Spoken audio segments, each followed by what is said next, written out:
গত বুধবার থেকে নিম্নচাপের প্রভাবে লাগাতার বৃষ্টি হয়েছে কলকাতা সহ দক্ষিণবঙ্গের বিভিন্ন জেলায়।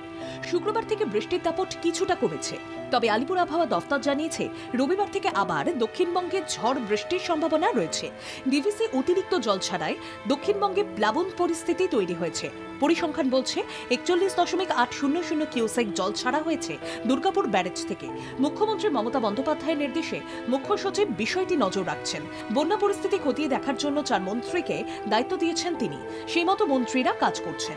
উদয়নারায়ণপুর আমতার দায়িত্বে পুলক রায়, হুগলির আরামবাগ, খানাকুল, গোঘাটের দায়িত্বে ফেরহাদ হাকিম, বাঁকুড়ার পরিস্থিতি দেখভাল করছেন মলয় ঘটক, পশ্চিম মেদিনীপুরের পরিস্থিতি নজর রাখছেন মানুষ ভূঁইয়া।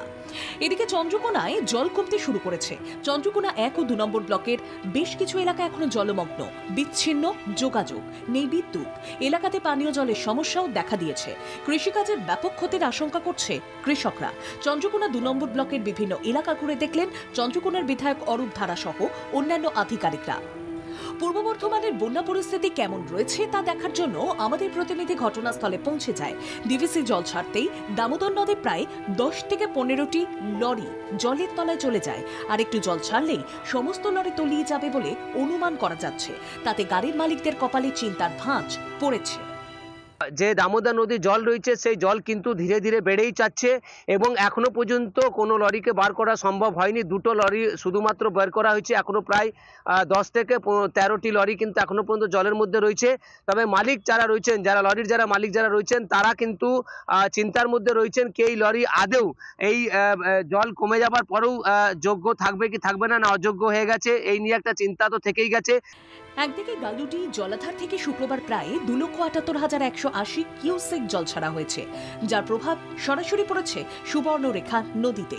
নদীর জলস্তর হঠাৎ বেড়ে যাওয়ায় ব্রিজের কাঠামো ভেঙে পড়ে এবং গড়ধরা দেউলবার এর মধ্যকার যোগাযোগ পুরোপুরি বিচ্ছিন্ন হয়ে যায়। পরিস্থিতির গুরুত্ব বুঝে বিধায়ক ডক্টর খগেন্দ্রনাথ মাহাতো এলাকায় প্রশাসনের তৎপরতা বাড়ানোর নির্দেশ দেন। সুবর্ণরেখা নদীর জল বাড়ায় গড়ধরা এবং দেউলবার সংযোগকারী ফেডার ওয়েদার ব্রিজ ভেসে যায়। মাননীয় মুখ্যমন্ত্রী মমতা বন্দ্যোপাধ্যায়ের নির্দেশে তৃণমূল কংগ্রেস কর্মীরা সবসময় মানুষের পাশে থাকে। ঝড় জল বিপদ সবসময়। এই যে আজকে বৃষ্টির ফলে যে নদীতে জল বেড়েছে, দেখুন সমস্ত জায়গায় সরকারিভাবে যেমন আছে এবং তৃণমূল কংগ্রেস কর্মীরাও কিন্তু মানুষের পাশে আছে, সবসময় জাগ্রত আছে, মানুষকে সবসময় পরামর্শ দিচ্ছে যাতে নদীতে না নামার জন্য, নৌকো নিয়ে না নামার জন্য। জঙ্গলমহলের পরিস্থিতি পর্যবেক্ষণ করে জনপ্রতিনিধিরা গ্রাউন্ড জিরোয় পৌঁছে যায় বাংলা জাগো। সেই বৃষ্টির ফলে এমনিতেই জলস্তর বৃদ্ধি পেয়েছে বিভিন্ন নদীগুলিতে। তার উপর গতকাল লক্ষ লক্ষ কিউসেক জল ছাড়ায় বিভিন্ন ড্যাম থেকে, যেমন চান্ডিল গালুডি থেকে জল ছাড়ার ফলে কিন্তু ইতিমধ্যেই গতকাল থেকে জলস্তর কিন্তু বৃদ্ধি পাচ্ছে সুবর্ণরেখা নদীতে। আমরা এই মুহূর্তে দাঁড়িয়ে আছি সাঁকরাইল ব্লকের গড়ধরা ঘাটে। এই যে ঘাটে এই যে রাস্তা দেখতে পাচ্ছেন আপনারা, এই রাস্তা একটা ফেয়ার ওয়েদার সেতু ছিল, যেটি গতকাল ভাসিয়ে নিয়ে চলে গেছে জলের তোলে। একদিকে বাঁকুড়ায় বন্যা পরিস্থিতির কিছুটা উন্নতি হয়েছে। সামগ্রিকভাবে বন্যা পরিস্থিতি নিয়ে খোঁজ খবর রাখছে নবান্ন। কৃষক থেকে সাধারণ মানুষ সবার সুরাহা করতে প্রশাসন যে সক্রিয় তা নজরে আসছে।